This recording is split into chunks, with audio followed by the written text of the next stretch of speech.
Hi Nira, இது காஞ்சி semester தானே? Colours designs எல்லாம் நியூவா இருக்கிற மாதிரி இருக்கு. எங்கடா இன்னும் காணுமேனு பார்த்தேன். இது எல்லாமே காஞ்சி செமி சில்க் தாங்க. இப்போ நீங்கள் பார்க்குறது 5th வீடியோ. ஆல்ரெடி நான் 4 வீடியோஸ் இதில் அப்டேட் பண்ணியிருக்கோம். 50% ஆஃபரில் இந்த saree ரொம்ப டிமாண்டாக நம்ம கஸ்டமர்ஸ் கேட்டுக்கிட்டே இருக்காங்க.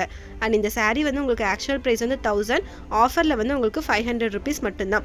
இது உடனே உங்களுக்கு பிடிச்சிருந்ததுன்னா ஸ்க்ரீன்ஷாட் எடுத்து வாட்ஸ்அப் அனுப்பி ஆர்டர் ப்ளேஸ் பண்ணிக்கோங்க. கிளியரன்ஸ் சேலில் போடுற வீடியோஸ் எல்லாமே உடனே ஸ்டாக் அவுட் ஆகிடுதுங்க. saree ரொம்ப லைட் வெயிட்டாக சாஃப்டாக இருக்குங்க. உங்கள் வீட்டிலலாம் ஏதாவது ஃபங்க்ஷன் வருது, உங்கள் ஃப்ரெண்ட்ஸ் வீட்டிலலாம் ஃபங்க்ஷன் வருதுன்னா கண்டிப்பாக நம்ம பேஜை ஷேர் பண்ணுங்கள். இந்த ஆஃபர் வந்து உங்களுக்கு ரொம்ப யூஸ்ஃபுல்லாக இருக்கும். நிறைய பேர் கிஃப்டிங் பர்பஸ் அண்ட் ஓன் யூஸ்க்காக பல்காகவே வந்து புக் பண்ணுறாங்க. உங்களுக்கு பிடிச்சிருந்ததுன்னா டைம் டிலே பண்ணாமல் உடனே ஆர்டர் ப்ளேஸ் பண்ணிவிடுங்க. நம்மளுடைய இன்ஸ்டாகிராம் அண்ட் யூடியூப் சேனலை சப்ஸ்கிரைப் பண்ணி ஃபாலோ பண்ணி வச்சுக்கோங்க. Stay connected with நிராங்க.